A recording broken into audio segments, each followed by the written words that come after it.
Kinabahan ako kasi since hindi sila familiar dun sa Couchsurfing app, hindi rin namin kilala personally yung mga tao na tutuluyan namin. Join us in our first international travel together! Today we're going to Taiwan!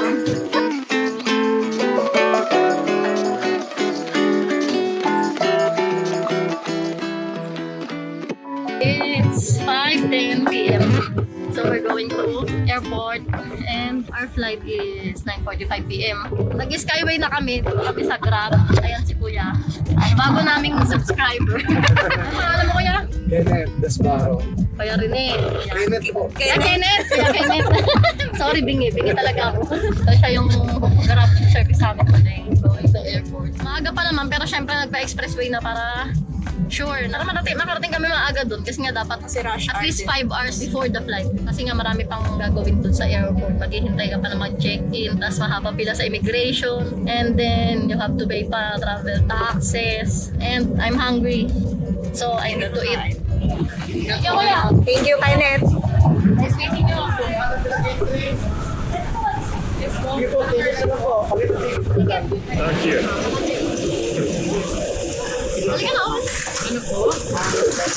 Bayad na muna kami ng travel tax dito.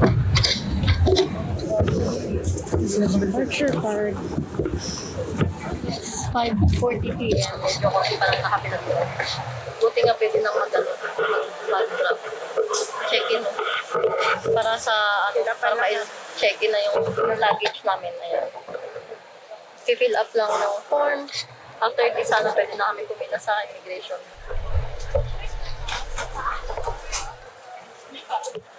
Saan na next? Ha? Ito na. Immigration. Bawal na lang ang camera sa loob. Bye-bye. Mamaya na ulit. Yeah, lagi. Kumalat na yung lipstick mo. Wait lang yan. Kain tayo! Ngiting nakapasa sa immigration. Kanina kabato pa eh. Kasi nga, naharang kami doon sa una. So, ngayon, malaya na kami. Malaya na kami. We're going to Taiwan na. Totoo na to. Taiwan, here we come. See you later, Taiwan, after 2 hours.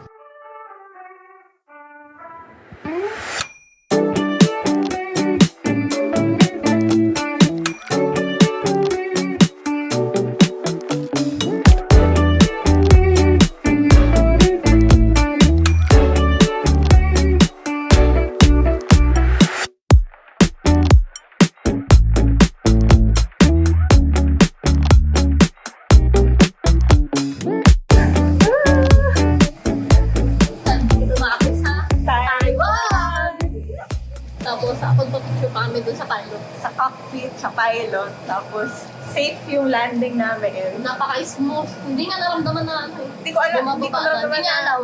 Nag-land na pala. Eh ako kasi nakatingin talaga ako sa passport natin.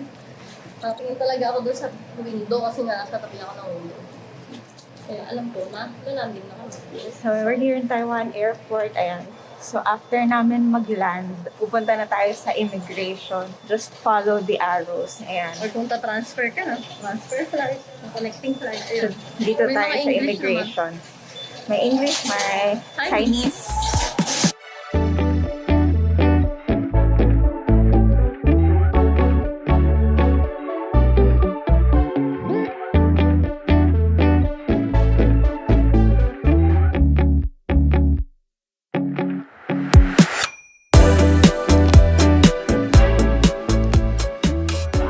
Immigration, mag-claim na kami na Luggage. baggage namin. Napalis na yun. Mga Isang oras na. isang oras kalahati kami sa pila sa immigration. Ang haba kasi ng pila. Although mabilis lang yung process pagdating Kasi mo walang doon. tanong. Bigyan mo ng passport mo, i-check mo lang. Passport saka yung Arrival card. So maraming tao, tas konti lang yung officers. Kaya maya't maya nag-open sila ng mga booth. Dagdag ng officers. So mag-isa yung luggage namin na naghintay. Nainip. Kasi isang oras kalahati siya naghintay. Saan ba? Hinahanap namin saan kami pupunta. Yan. Nothing to declare.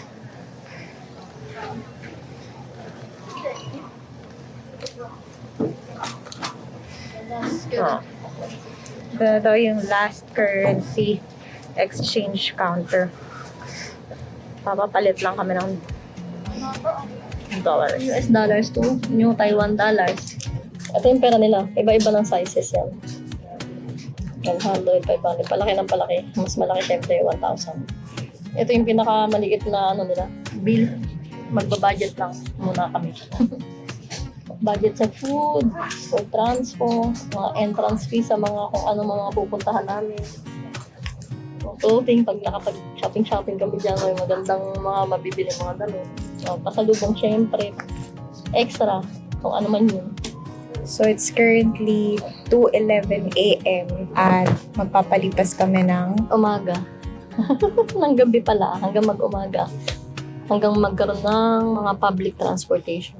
Kasi, tulog na rin syempre yung host namin, tutuloyan namin. Kasi syempre nakakahiya naman, mag-stay kami sa kanya for free. Tapos mag-i-istorbo pa kami, di ba? At saka, hindi 24 hours yung mga public transportation dito. Same lang sa Philippines. So, ganun yata talaga pag nasa airport. Mahal talaga yung singil sa mga taxi. Kasi napanood namin mga vlog. Ang mahal na 2,000 sa pesos. Ang 45 minutes Oo, na 30 minutes to 45 minutes na travel time. Kaya wag na lang, di ba? Instead na ipang transportation namin, edi ipang ano na lang namin. Kunyari, pagluto ko yung host namin, ganun. Or i-treat ng food. Edi sayang eh. 2,000 or 1,000 plus $80. Yung bus yata parang 6 a.m. yung first trip dito. Sana kung may mas maaga pa, baka pwede kaming makadiretso dun sa host namin. Sa first host namin na si Kai. Kasi 4 yung host namin actually. Couchsurfing app yung gamit namin.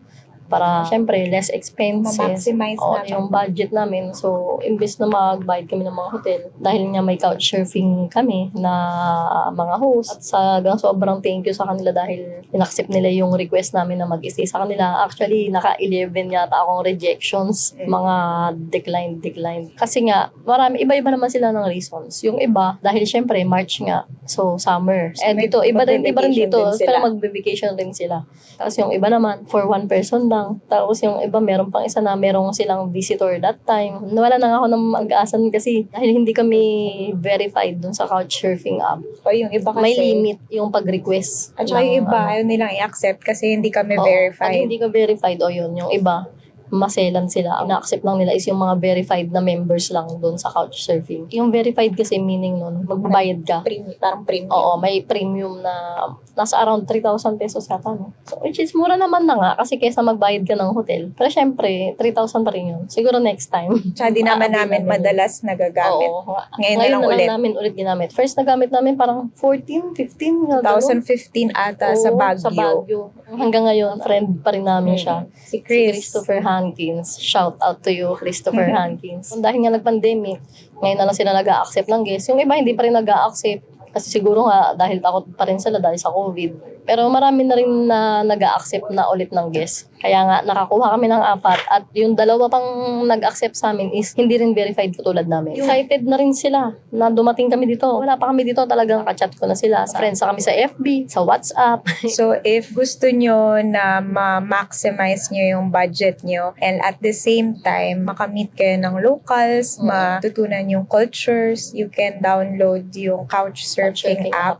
Meron siya sa Philippines and around the world. Safe siya. Just read the reviews, syempre. Oo, bago Do your kayo own mag-reviews. background check. So far, so good naman yung experience namin sa Couchsurfing. Tsaka mukha namang mga okay yung mga tutuluyan namin dahil kung hindi, imagine, February pa yun. Mula nung nakakapag-book kami ng flight dito sa Taiwan, naghanap na talaga ako ng hindi ko tinitigilan yun.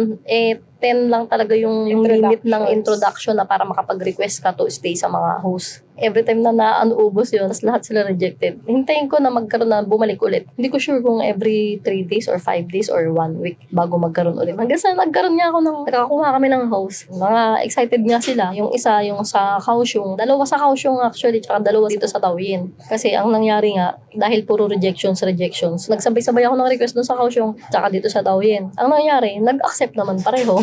Nakakahiya naman na ako pa yung magdi-decline. Ika-cancel ko yung request ko, in-accept na nga nila. So, ang ginawa ko na lang is hinati-hati ko na lang yung days na para at least kahit pa paano maka-stay kami dun sa lahat. Kunyari, dito sa Taoyuan, 6 days kami. 3 days dun sa isa or 2 nights, ganyan, dun sa isa. Dun sa isa, 3 nights. Tapos ganun din yung ginawa ko dun sa Kaohsiung. Makapag-stay kami sa kanila lahat, mamimit namin silang 4. So, ilalagay namin yung link sa description below ng Couchsurfing app para you can check it out. And eto na nga yung story time namin sa experience namin sa immigration. First time namin mag-travel international na magkasama. Sa experience namin, madali lang yung pila. Wala masyadong tao nung dumating kami. Ako, yung experience ko is, yung una niyang tinanong is, saan pupunta? Anong gagawin doon? Sinong kasama ko?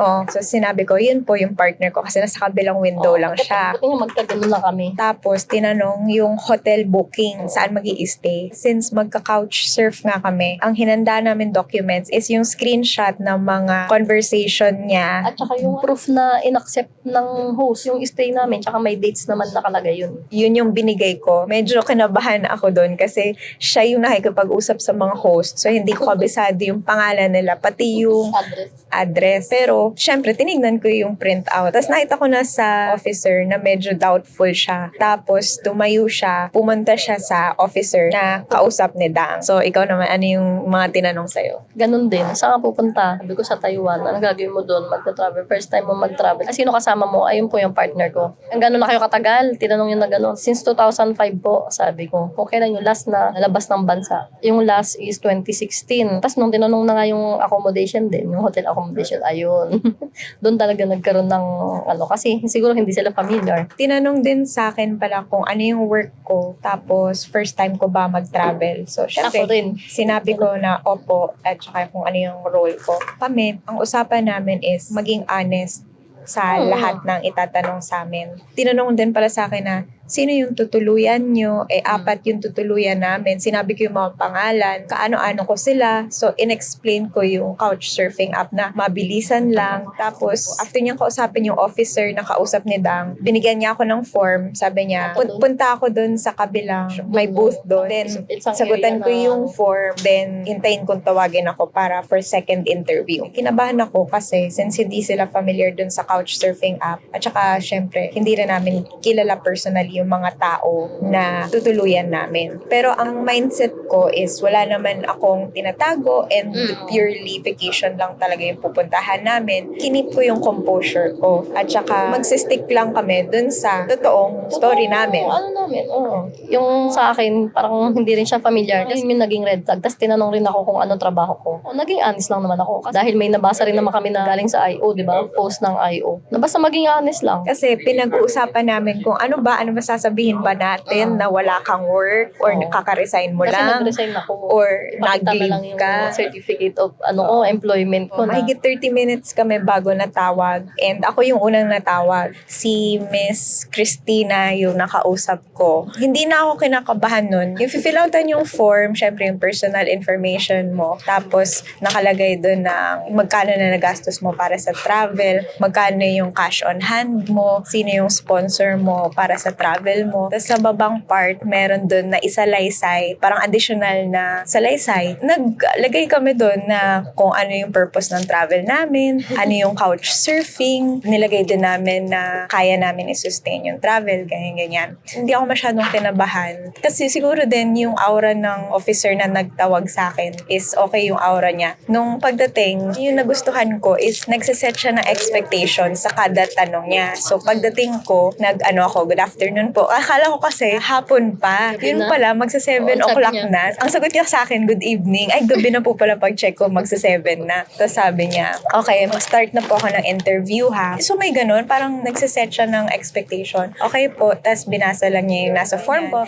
And then, yung next na question niya is, sino daw yung kasama ko? Sabi ko, yung partner ko. And then, i-establish ko lang na meron kang work. Ang hiningi niya is, tinanong niya pala kung ano yung work ko. Sabi ko, virtual assistant. Nag-ask siya na any email or any conversation or mga wise transactions from your client. So yun, pinakita ko yung wise transactions ko. Although 4 months pa lang akong VA, na pakita ko lahat nung sahod na yon from the past 4 months. And then napakita ko yung email, yung first email namin nung client ko nung December, nung na-hire ako. Pinasend niya sa akin yun sa email dun sa, basta nakasulat dun. Nung hiningi niya yung ticket ko, sabi niya, ay 9:45 pa pala yung flight niyo, nagmamadali pa naman ako. Kasi napansin ko rin na parang aligaga siya, ang bilis niyang gumalaw. Kasi nga, akala niya, malapit na yung flight namin, pero more than 2 hours pa pala. So, na-appreciate ko yun kasi may sense of urgency siya. Nagtuloy din siya sa mga question. Establish lang daw niya yung relationship ko with my partner, yung kasama ko sa travel. Nanghingi siya ng recent picture and then yung matagal na picture. So,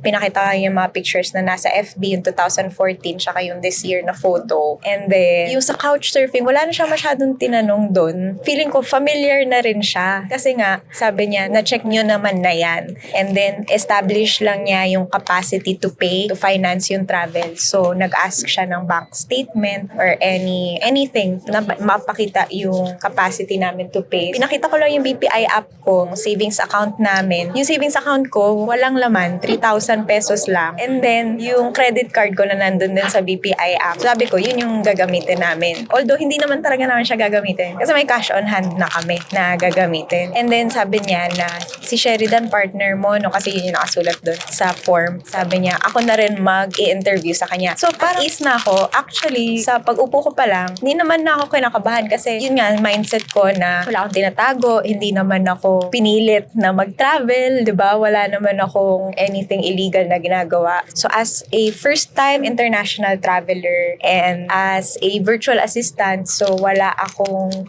contract, walang company. And then, wala namang malaking halaga sa savings ko. 3,800 lang, gano'n. May credit card ako. At saka, siguro, nakadagdag din yung salary ko. And then, siguro, sa way na pagsagot ko, with confidence and genuine ako na traveler, nakatulong yun and nakapasa ako sa interview. Tsaka wala siyang masyadong follow-up question sa mga sagot ko na parang nagdududa siya. Kasi totoo naman talaga lahat ng mga sagot ko. Nung sinabi niya na siya na rin mag-i-interview kay Dang, guminhawa ng buhay. Charot. Parang na-excite na ako na, eto na, malapit na maging katotohanan. So, ano naman yung mga tinanong sa'yo? Nung habang siya ini-interview, talagang ako, medyo kinakabahan ako kasi alam ko to masyadong mahiyain to tsaka masyadong sa tao.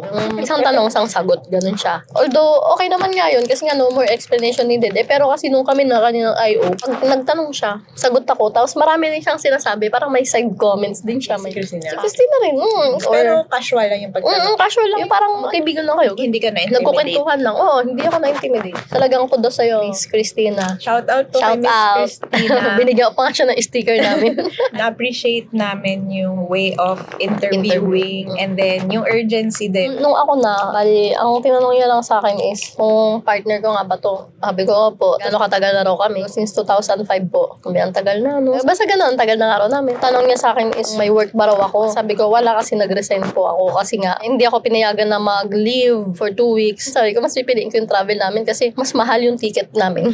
Yun din sinabi mo sa unang interview. Oo, yun din yung sinabi ko doon sa unang interview. Para sa amin kasi talagang, dahil nga, hindi naman din kalaki yung sweldo ko doon. Mas mahal pa nga yung ticket nga namin. Sabi ko nga, maaga pa lang, nagpapaalam na ako. Pero hindi ako pinayagan mag-leave. January pa lang. Oo, 2 months before. Kasi talagang pag March, may travel kami nito. Kasi nung last year, talagang whole month ng March, mula nung birthday niya, hanggang sa umabot kami ng May, dahil nga, nag-Philippine Loop kami. Tapos ngayon, syempre, iba naman to dahil, tapos na nga yung Philippine Loop. Oh. Tapos first international travel namin together. OFW ako dati dito. Kaya ang sabi ko nun sa kanya, matagal ko na siya inaaya. Actually, kaya yan kumuha ng passport at nag-renew ako. Sabay kami nun. 2019 pa yung bago mag-pandemic. Sabi ko nga, punta kami din sa Taiwan kasi nga, alam ko na. Kumbaga, alam ko na yung lugar dito, yung culture niya dito, tapos yung mababait talaga yung mga local na Taiwanese. Ayun na nga, so nag-resign ka. Di nag-resign ako. Tapos sabi niya, kailan daw ako nag-resign? Sabi ko, actually nito lang. March 13 yung last day ng pag-render ko. E di, hinanapan niya na ako ng bank account, ng funds. Para nga ma-sustain yung pag-travel namin. May dala kami $700. Tapos may 20K akong pinakita doon sa payment. Sa BPI ko, tinanong ko siya kung savings lang po ba or pati yung credit card. Pareho, sabi niya ganun. So, edi, pinakita ko yung credit card. Pwedeng maipakita. Edi, 3 ng credit card. By showing yung credit card namin na establish na good pay prayers kami syempre, na may capacity kami to pay and then may backup kami in case na just in case na Makulangan. on wood Makulang- mawala yung cash on hand namin. Mm. So I think yun yung nakatulong din na ma-establish mo yung capacity na ma-sustain yung travel mo. Tapos, sinabi rin ni Miss Christina na dahil nga naging honest naman ako, na sinabi ko na nag-resign ako. So, parang dun Na-appreciate oo, niya. Na-appreciate niya. Actually, May nagtuturo sa akin na huwag ko raw sabihin na nag-resign ako kasi nga daw red flag na raw yun. Ang sabi ko naman, although meron naman ako may present sana na COE, what if my second question, lalo pa yun, napunta nga kami doon sa second interrogation nga nila. So, pag tinanong ako na, nasan yung leave of absence mo? Ako din, medyo ako na parang sasabihin, parang hati ako na sasabihin ba niya or hindi kasi red flag yung pagiging unemployed niya. Oo. Tsaka feeling ko, baka hindi maging sapat sa mata ng officers Pero ako yung naman- dala naming cash. Pero ako kasi confident talaga ako dun sa isasagot ko dahil nga honest lang ako. Dahil importante sa amin tong travel na to at minsan lang sa isang taon, tuwing March lang or depende. Malay mo ba masundan? Kaya mag-subscribe ka sa amin Yes. para naman masundan. Charot. Oo. minsan lang eh. Tsaka First time namin oo, mag-travel, first time namin mag-travel together. At the same time nga, masasayang kasi yung pinag-book namin. Kasi matagal ko na siyang gustong ipasyal dito. Lalo pa nga, alam ko kasi maganda talaga ang Taiwan. Gusto ko ma-experience din niya yung lugar dito sa Taiwan. Lalo yung mga pagkain. Kasi eto, ganyan lang yung katawan niyan, pero malakas siyang kumain. Hindi malakas kumain. Mahilig siyang kumain. Kahit busog siya, may makita siyang, maya-maya, gutom na siya ulit. Ganun. Masarap naman talaga yung mga pagkain dito. Lalo pa yung mga chipay. Meron pa pala siya sinabi. Sabi pa niya na, sabi niya, so first time niyo mag-travel abroad. Sabi ko, sabi niya, hindi, I mean yung kayo, travel together, sabi niya. Kasi nga, alam naman na niya na, OFW. Ex-OFW ako dito sa Taiwan. Sabi niya, sabi ko, oo. Sabi niya, sabi niya, sarap. Sabi niya, sarap naman. Sabi niya, ganyan. Tapos yun, binigyan niya na yung papel sa akin. Balik ko daw doon sa immigration Yung una, officer na unang sa akin, Para nagpapunta sa akin isa-stamp doon. yung boarding Oo, ticket tsaka namin. kasi hinold din kasi nila, kinukuha nila yung ticket boarding, Oo, para yung sa second. kinukuha nila yung hinuhold yun. Tapos yung passport naman nga doon sa may second interview nga, doon nila kinukuha rin doon. Ang matagal is yung second pila kasi maraming tinatanong dun sa second interrogation. Pero yung tip namin para sa mga first time travelers, syempre nandun naman na yung kaba, pero Just be honest lang. i-keep nyo sa mindset nyo na as long as genuine naman kayo na traveler, na tourist, wala naman kayong anything illegal or anything na masamang gagawin, then, just be honest and malalagpasan nyo rin yan. Ayun. So, kaya nandito na kami ngayon sa Taiwan. So, yun yung immigration story namin. First time traveling abroad as a tourist. 3:10 a.m. na. Kami okay lang naman kami na tumambay dito. Kasi nga, yung tutuluyan namin na host ng couchsurfing is, syempre may trabaho rin siya. Papasok siya, alas 7 daw kasi siya umaalis sa bahay. Tapos ang uwi niya is 5 p.m. So, mamaya pa kami 5 p.m. pupunta doon sa kanya. Mamaya-maya lang magta-travel na kami. Pero sana mas... Paano wala tayong tulog? Sana kung 5 a.m. meron ng bus, makakauwi pa kami doon sa tutuluyan namin. Kaya lang, kailangan din natin umalis kasi papasok siya sa trabaho. Bahala na mamaya. If talagang anto kami, siguro check-in kami doon sa mga mots-mots nandito, mga 6 hours na gano'n. Galing ako sa 7-Eleven at nakabili ulit ako ng favorite ko. Sarap nito dito. Ang pangalan niya, nakalagay is mini cake. Tapos shape at may mukha ni Doraemon. Nagustuhan dito ng pamangkin ko nung umuwi ako ng Pilipinas noon. Nagdala ako niyan. Tapos ito, egg sandwich. Sarap din. Nabibili to sa mga vending machine. Pero ngayon, sa 7-Eleven ako bumili dahil yun ang available. Tapos, bumili rin ako ng yo-yo card namin. Isa lang binili ko kasi hindi ko gusto yung design. Atong yo-yo card, ginagamit to sa lahat ng transportation dito kahit sa pangbayad sa 7-Eleven pag magpo-purchase ka. Kaya, mas maganda na maraming load to kasi talagang convenient sa lahat. Hindi mo na kailangan maglabas ng cash. Parang beep card sa atin, pero yung beep card kasi sa atin, puro train lang, puro transportation lang. Dito hindi. Talagang magagamit mo siya na ma-maximize mo. Meron din mga store na tumatanggap nito for payment. Kasi ito, tap-tap lang talaga to eh. Basta may laman, tap pa lang ng tap. Pambayad mo, 7-Eleven sa mga... Maraming convenience store dito, 7-Eleven, High Life yata. Nalimutan ko na pangalan nun. Okay Mart. Loloadan ko na rin to para magamit namin ng matagal kasi 11 days kami dito. Ito na si Doraemon. Ito yung itsura niyo. Hindi kasi ako mahilig sa tinapay. Pagdating mo muna yung ulo. Cake naman to eh. Kasang tinapay. Parang mamon. Cake nga kasi mini cake. Sarap yun. Ang mamon na sip-sip. Hindi ko to nung mamuna. Hangin. Okay lang siya. Pero hindi kasi ako mahilig sa tinapay. Sobrang taas. Nakapili ako sa 7-Eleven na braised pork chop bento. Ewan ko kung ano basa nito, thank you. 89 NT lang siya. May pork chop, tapos ito yung favorite kong tofu. yung style ng tofu. Basta ako kung ano tawag ito. Marami silang klase ng tofu dito eh. Tapos may kasama pang sausage. Tignan mo. Ayan, nasa ibabaw yung ulam. Nasa ilalim yung rice. Ang mainit. So, yung first meal namin dito sa Taiwan.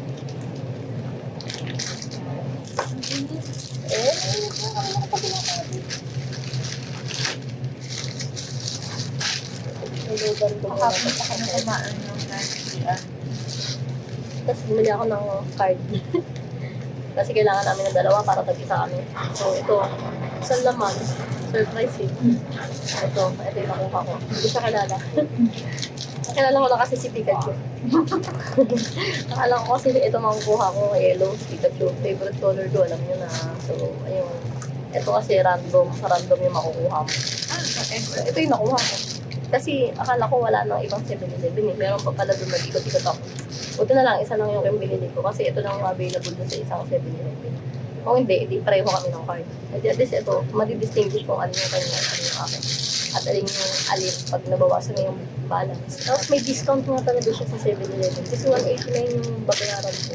Yung total nung babayaran ko. Pero nung na-total na, parang na-less naman siya, mga 17 NT. Pwede na rin. At least may discount. Kukuha ko SIM card mamaya-maya. 4:30 nag-open yung... Pero pagdating nyo dito, may free wifi naman. Oo. May wifi siya ang map. Sabi ko sa kanya, mabilis talaga. Yan po, ito. Ito paborito kong drink dito. Quezon, sa Parilla. Ito kasi yung parang ano nila. Ito yung root beer nila dito. Yung fire seed, yung mud. Bago kami mag-fly. Last week, bumiyahe ako sa Bataan, sa Santos family. Shout out. Shout out sa inyo. At sa kay Jason. Jason kasi umuwi na galing dito sa Taiwan. Nagtatrabaho siya dito before. Kasi umuwi na siya for good. So, nanghiram ako ng SIM card kasi nga para dumating kami dito may magagamit na kami. Kasi nga, pagdating, pa yung mga bilihan ng mga SIM card, download, yun. Kasi ito, paano may magagamit nga kami na pang-contact mo sa mga host namin. Hindi naman pala din ganun kakailangan kasi free wifi nga dito sa airport. At the same time, feeling ko talaga expired na yun kasi umuwi na siya nakauwi na siya sa Pilipinas, ganun nga dito, nakaregister yun sa kanya. So, pag nalaman nila, or nakita sa system na detect na umuwi na siya ng Pilipinas, baka i-deactivate na yun. Kasi yung card niya na pinahiram sa akin din na yung ganito, yung yo-yo card kasi tawag dito, easy card, expired na rin siguro. Kasi pag ilinagay mo doon sa machine para loadan, hindi siya nababasa. Contact daw the store or whatever. Maya pala 4:30, bibili na ako ng SIM card. 500 NT yung good for service. Sakto lang yung para sa amin. Kasi yung 11th day naman namin is dito na kami. Oo. Nagloadan ko muna itong isa. Ganito mag-top up guys. Ito yung card. Card mo, lagay mo dito. Babasahin ng machine. So, English. Tapos, insert cash. Mag-insert ng cash dito. Tapos, isang beses lang pwede. Kasi nag-red na yun eh. So, ibig sabihin, hindi na pwede mag-insert ng pera. Print receipt. Para sure tayo na pumasok yung balance. O yan, mag-add na lang ulit ako. 1,000 lang. Ay, English. So, maximum top up is 10,000. Ayan, after nyan, di ba? Walang nakalagay na mag-add ka pa. 1,000 nga yung max kasi naka-ready siya. So, next step. Print receipt ulit. Ayan. Okay na. Mababasahin nyo yung... Hanggat hindi mo tinatanggal yan, magbabasa lang yan. So, ayun yung balance mo. Balance before top up, 2,000. Pwede kang mag-check ng balance dito. Tapos, itong isa naman, yung isang card ko kanina. Check balance lang rin. Kasi nagamit ko na sa 7-Eleven. Ayan. 1,811. Ang balance. Yan lang. Ang tagal ni Dang kasi bumili siya ng SIM card nung in-insert namin sa phone. Naghihingi ng net to work security code or something. Mag-vlog lang muna ako kasi walang tao. Ayan. Walang tao. Hindi ako nahihiya. Charot. Hanggang ngayon, di pa siya bumabalik. It's 6:17 a.m. Antok na ako pero hindi ako makatulog. Nag-charge kasi yung isang phone ko doon. So, binabantayan ko rin. So ngayon, alam na namin kung bakit hindi gumagana yung SIM card dun sa phone ko.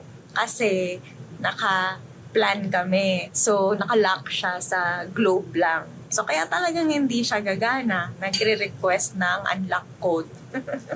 So, sa phone na lang ni Dang ilalagay yung SIM card.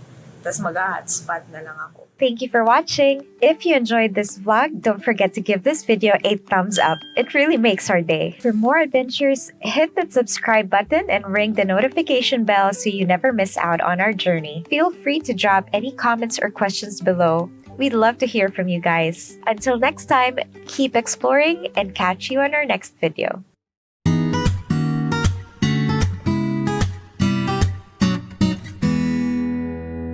One, two, three. Join us in our first international trip together.